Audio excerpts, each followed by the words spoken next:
Bawaslu. Ada yang hadir di situ dari seluruh dunia, benua-benua itu mewakili benua-benua, menanyakan kepada saya mengenai Pilpres dan Pileg di Indonesia. Jadi ini mendapat perhatian yang sangat luas, sehingga ada pendidikan sosial, ada pendidikan politik yang harus kita lakukan dalam persidangan ini. Oleh karena itu perlu saya sampaikan, ada payung yang harus saya sampaikan atau kerangka yang harus kita sampaikan dulu. Kehadiran Bapak Menko dan Ibu Menteri ini kenapa tidak disumpah? Mungkin ada pertanyaan itu.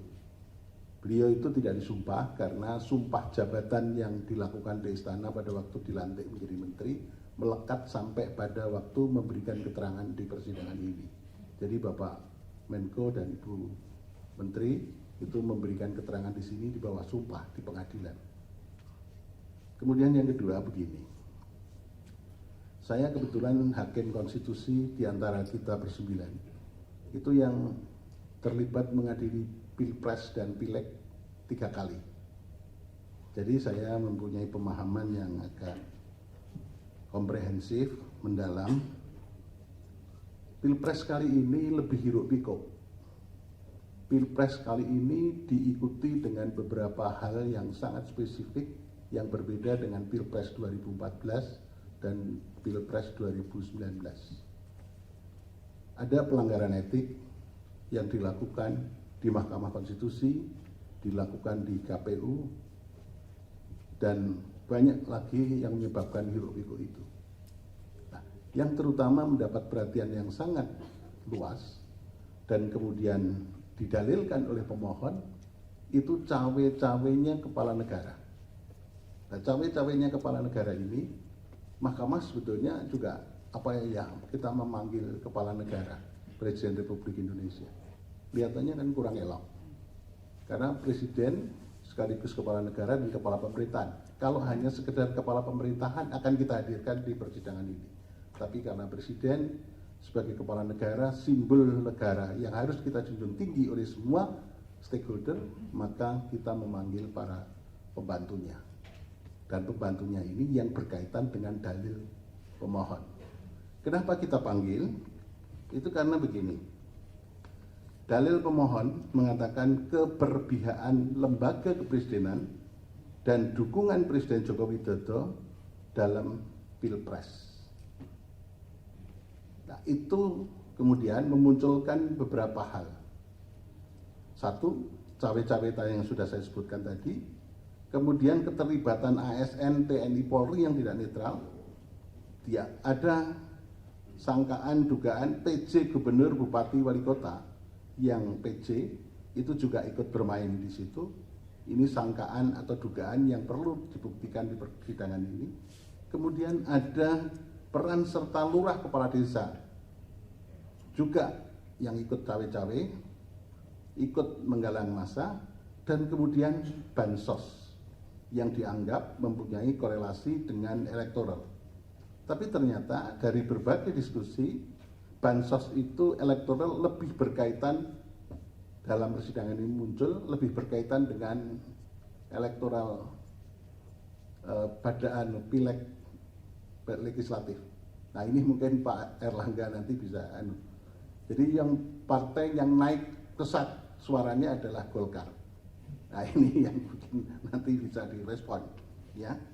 Dari situ kita begini. Yang pertama perlu saya sampaikan,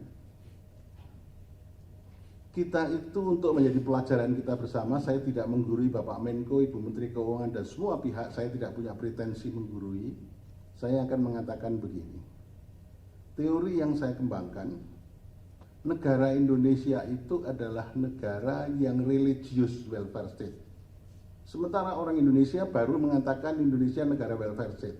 Tapi kalau saya mengatakan Indonesia adalah negara religious welfare state, artinya kesejahteraan tidak hanya yang lahir maupun yang lahir, tapi mau batin juga.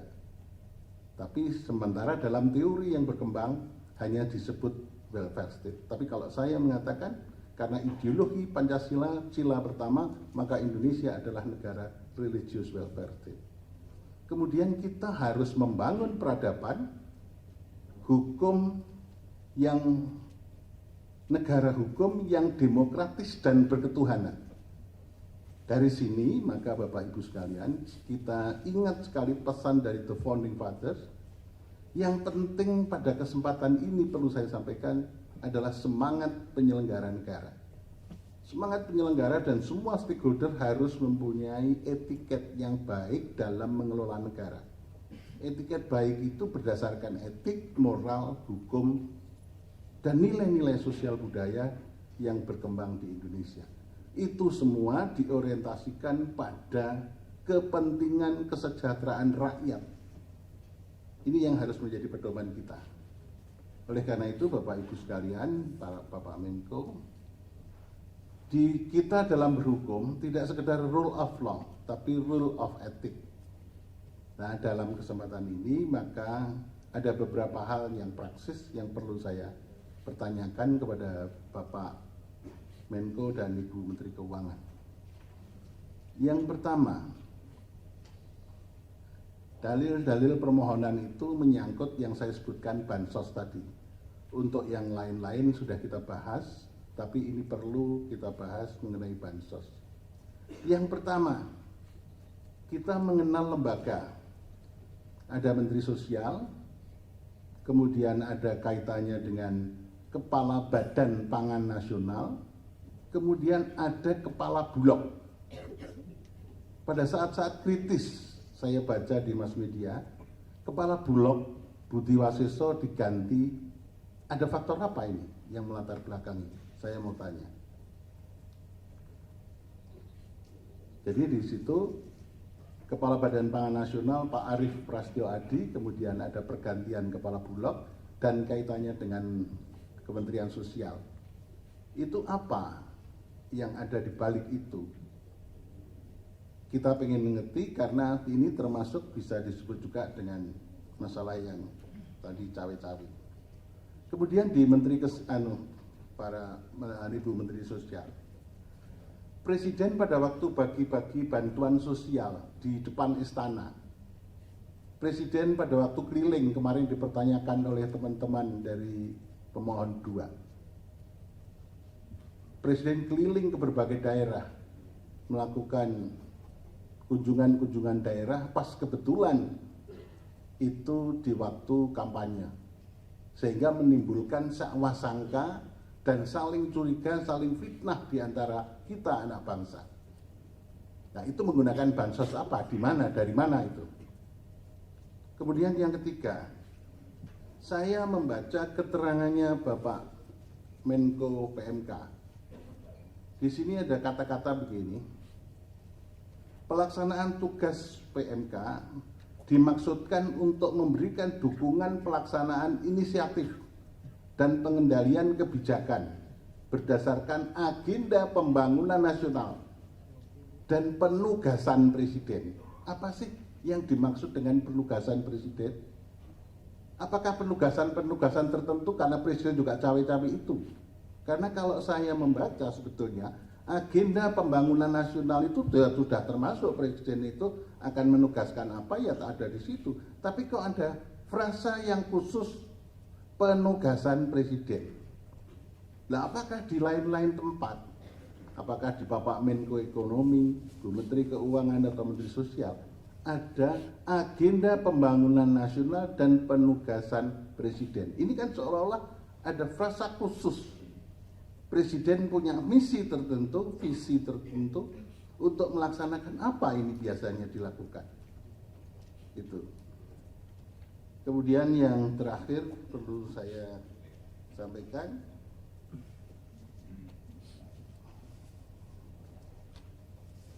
iya, ini catatan saya belum ketemu, nanti saya mungkin bisa sampaikan.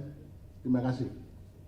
Terima kasih, kembalikan Pak Ketua. Mohon maaf Bapak Menko dan Bu Menteri Keuangan. Baik, mungkin dikumpul dulu ya Bapak-bapak dan Ibu. Apa sih kira-kira yang jadi pertimbangan Presiden memilih misalnya ke Jawa Tengah itu lebih banyak kunjungannya dibandingkan ke tempat lain? Ini yang berkaitan dengan kunjungan yang ada pendistribusian bansosnya. Nah, itu yang didalilkan oleh pemohon. Nah, kalau ini kami bisa dibantu menjelaskannya, itu akan lebih mudah kami apakah yang didalilkan pemohon itu bisa dibenarkan atau tidak. Nah, tolong kita dibantu ini oleh 4 menteri ini berkaitan dengan ini. Itu yang pertama. Masih berkaitan dengan peta ini, kira-kira ini alokasi dana yang dibawa untuk kunjungan-kunjungan presiden itu yang dari mana saja? Pak Menko dan Ibu Menteri. Ini satu yang terkait langsung dengan permohonan yang diajukan oleh kedua pemohon. Yang kedua,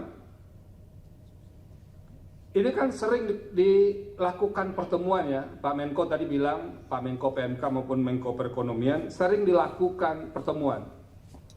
Dalam suasana pertemuan yang sudah berhimpitan dengan jadwal pemilu itu, ada enggak warning dari yang melakukan pertemuan ini, terutama warning yang berkaitan dengan sensitivitas suasana pemilu.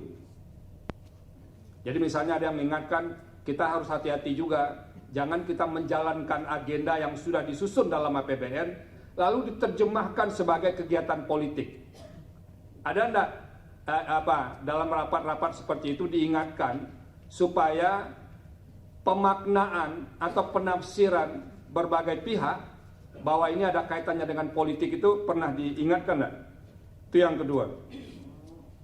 Yang ketiga, itu masih berkaitan dengan automatic adjustment tadi Bu Menteri Keuangan. Ya, automatic adjustment atau terkait dengan pemokusan ulang mata anggaran itu. Seberapa sering sih sebetulnya dalam 5-6 tahun terakhir itu dilakukan di awal tahun? Nah itu, dilakukan di awal tahun. Biasanya kan kalau mau ada pengetatan di berbagai kementerian lembaga itu kan setelah tahun berjalan begitu. Nah ini dilakukan di awal tahun. Pernah nggak ada pengalaman-pengalaman sebelumnya yang di awal tahun itu sudah dilakukan? Dan itu yang dikemukakan oleh kedua pemohon, yang dana 50 triliun lebih itu yang katanya jangan-jangan dana itu yang dimanfaatkan untuk menghadapi pemilu ini. Nah itu kedua pemohon clear menyampaikan seperti ini. Tolong kami dibantu untuk menjelaskan soal-soal yang begini. Yang keempat atau yang ketiga,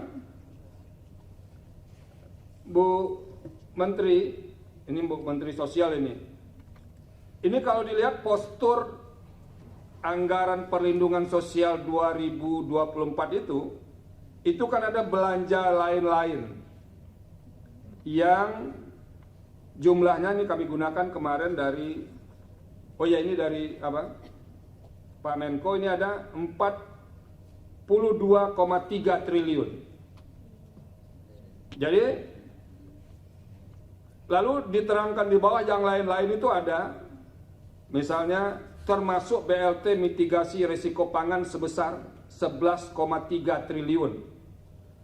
Ini bagaimana menjelaskan korelasi angka 11,3 triliun itu dengan mitigasi BLT El Nino itu yang jumlahnya 7,5 triliun.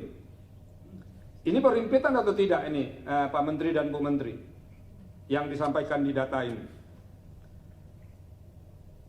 Nah ini yang tidak kalah pentingnya juga Pak Menteri dan Bu Menteri, karena bulan November itu akan diagendakan pemilihan kepala daerah serentak seluruh Indonesia. Karena nanti muaranya akan datang juga ke Mahkamah Konstitusi, terutama yang mendalilkan ini kepala daerah, apalagi yang masih aktif sekarang, itu menggunakan dana seperti yang didalilkan mirip-mirip seperti hari ini. Kira-kira mitigasi apa yang akan dilakukan oleh pemerintah pusat agar nanti problem yang diceritakan oleh kedua pemohon itu tidak berulang kembali diceritakan di mahkamah ketika ada sengketa pilkada nantinya. Nah, karena kita tahu pasti di daerah punya dana-dana yang bisa dialokasikan seperti yang diceritakan oleh Bapak-bapak dan Ibu Menteri di awal tadi. Nah, itu kira-kira yang perlu dikemukakan, dan mudah-mudahan Pak Menteri dan Bu Menteri itu bisa menjelaskan beberapa poin dalam bonggol besar, jadi dalam lingkup besar terkait dengan bansos yang didalilkan oleh kedua pemohon ini. Terima kasih Pak Ketua. Baik, itu